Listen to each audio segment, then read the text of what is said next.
Hi everyone, आप सबको मेरी ब्लॉग और मेरे चैनल पर स्वागत है। तो गाइज, आज मैं जिस टॉपिक पर वीडियोस बनाने जा रही हूँ, आप लोगों ने तो थंबनेल और टाइटल देख लिया होगा। गाइज देखो, इस टॉपिक पर ना मुझे वीडियोस बनाने का बिल्कुल मन नहीं था। फिर मैंने सोचा नहीं, इस टॉपिक पर बात करना बनता है, क्योंकि देखो मैं भी लड़कियों के ऊपर वीडियोस बनाती हूँ। मेरी जो ऑफिशियल चैनल है उस पर मैं बस लड़कियों के ऊपर ही, लड़कियों की टॉपिक्स पर ही वीडियोस बनाती हूँ। और ये एक ऐसी सेंसिटिव मैटर है जिसके ऊपर बात करना बनता है। देखो गाइस, मैं भी एक लड़की हूँ और मुझे भी काम के लिए बाहर जाना पड़ता है। मुझे भी डर लगता है कहीं मेरे साथ भी कुछ ना हो जाए। आज मैं कुछ बात करना चाहूँगी, मेरी कुछ पॉइंट ऑफ व्यू मैं बताना चाहूँगी और मैं कुछ ऐसे ऐसे पॉइंट्स बताऊँगी जिसको अगर सरकार करेंगे ना तो शायद रेप की केस बहुत ज़्यादा कम हो जाएंगे। तो चलो शुरू करते हैं। जो कि मेरी पॉइंट ऑफ व्यू से मैंने कुछ पॉइंट्स निकाला है वो आप लोगों से शेयर करते हैं। चलो, हम लोग का जो मुद्दा है, आप जल्द से जल्द जो इन्वेस्टिगेशन है वो करके इमीडिएटली 48 आवर्स हो गया, इमीडिएटली अरेस्ट कीजिए जो कल्प्रिट है।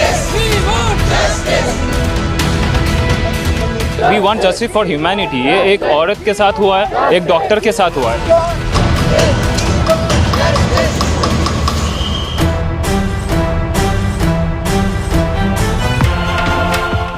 जिसने भी डॉक्टर मौमिता देवनाथ के साथ ये सब दुष्कर्म किया है ना, उसको पकड़ के फांसी तुरंत दो। सिर्फ उस इंसान को नहीं जिसको पकड़ा है, उसके ऊपर जितने भी क्रिमिनल्स बैठे हैं उन सबको पकड़ के फांसी दो। तभी डॉक्टर मौमिता देवनाथ की आत्मा को शांति मिलेगी। हमें उम्मीद है कि सरकार कुछ ना कुछ जरूर करेंगे और जिसने भी ये सब किया है उनको पकड़ के घसीट के लाओ, फांसी दो। तो चलो, अब मेरी जो पॉइंट ऑफ व्यू है मैं वो सब आप लोगों से बताती हूँ। और आप लोग अगर सहमत हो मेरे से तो लाइक कर देना, शेयर जरूर कर देना, ताकि किसी तरह से सरकार तक पहुँच जाए। गाइस देखो, रेप की केस को थोड़ा सा कम करने के लिए सरकार को कुछ काम करना चाहिए। तो पहला काम मेरी पॉइंट ऑफ व्यू से, रेपिस्ट को पकड़ के सीधा एनकाउंटर कर दो।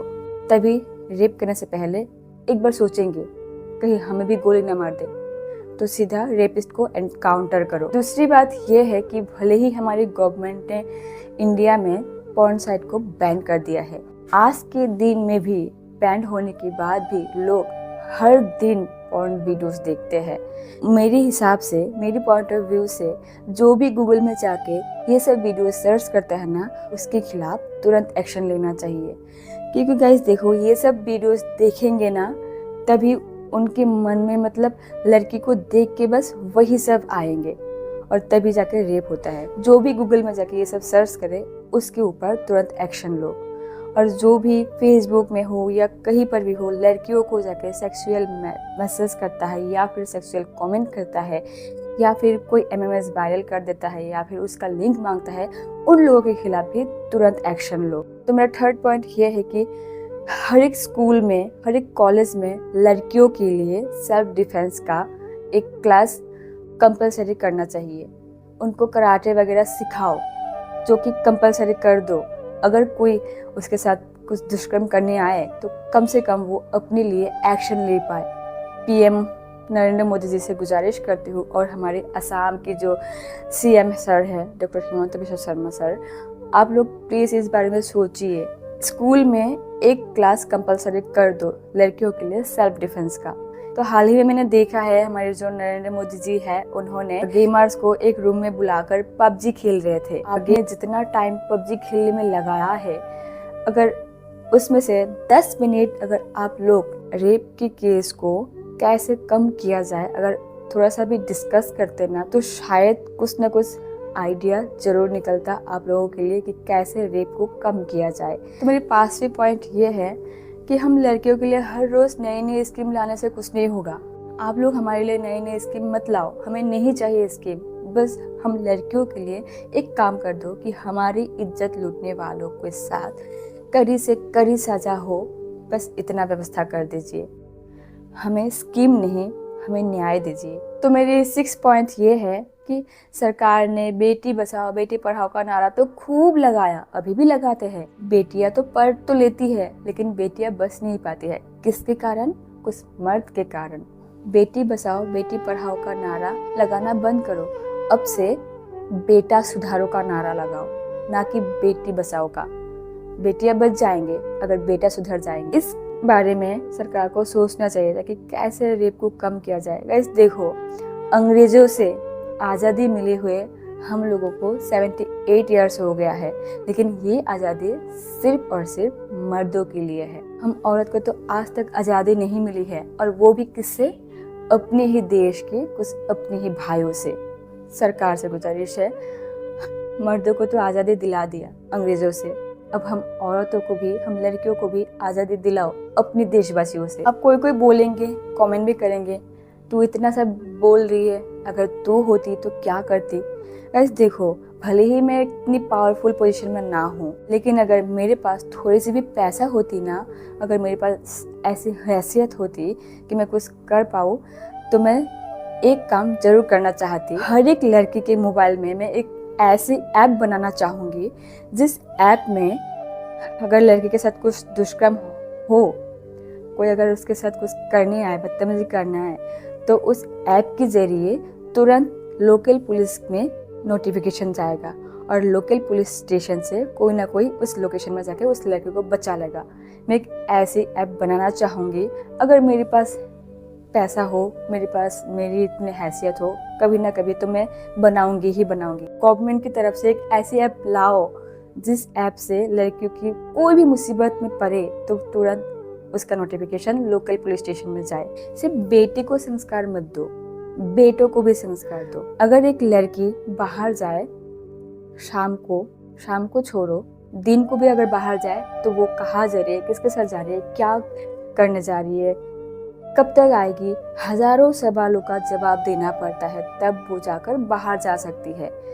लेकिन अगर एक लड़का रात को भी बाहर चला जाए, उसकी माँ बाप उससे पूछता भी नहीं है कि कहाँ जा रहे हो, किसके साथ जा रहे हो। पूछो, अपने बेटों को भी पूछो कि वो कहाँ जा रहा है, किसके साथ जा रहा है, क्या करने जा रहा है और शाम को क्यों बाहर निकलना है। लड़कियों को शाम को बाहर निकलने से रोकते हो, किसके डर से? मर्द जात के डर से। और वो मर्द जात कौन है? किसी माँ का बेटा है। अगर एक माँ और बाप अपने बेटे को रोक टोक करते हैं तो अपने बेटों को भी रोक टोक करो।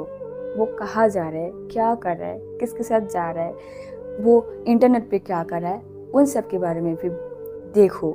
सिर्फ बेटे को संस्कार देने से नहीं होगा, बेटों को भी संस्कार दो। एक ऐसा सोसाइटी में हम रहते हैं जहाँ पर रेप होता है तो लड़की की दोष है। वो छोटी कपड़ा पहन के बाहर गई तो रेप हो गया। क्यों? छोटी कपड़ा पहनकर अगर वो बाहर भी गई तो क्या राइट है कि एक लड़का आकर उसके कपड़ा उतार कर उसके साथ दुष्कर्म करे?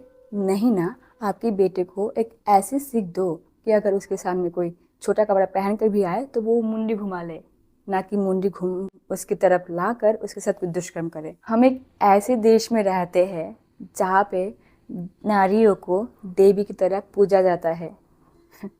ये तो बस कहावत है, देवी की तरह पूजा नहीं जाता है, बस एक ऑब्जेक्ट की तरह उसे नोचा जाता है। प्लीज लड़कियों को बस एक ऑब्जेक्ट समझना बंद करे।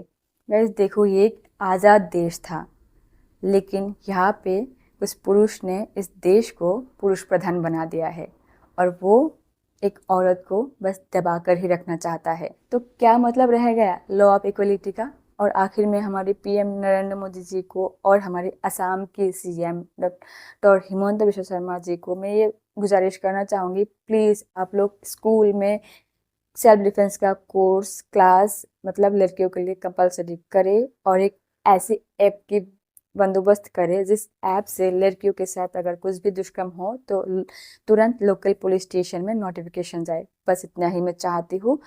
तो इस वीडियो को शेयर कर देना और मैं चाहूँगी आखिर में मौमिता देवनाथ की आत्मा को शांति जरूर मिले, और शांति तब मिलेगी जब उसके साथ दुष्कर्म करने वाले हर एक व्यक्ति को फांसी हो जाए। और लड़कियां डर के नहीं, डट के जियो। अगर कोई आपको छेड़े तो उसको तमाशा लगा दो। अगर कोई आपके साथ दुष्कर्म करना है तो इतना काबिल खुद को बनाओ कि आप कुछ एक्शन ले पाओ। तो सब खुश रहना। बाय।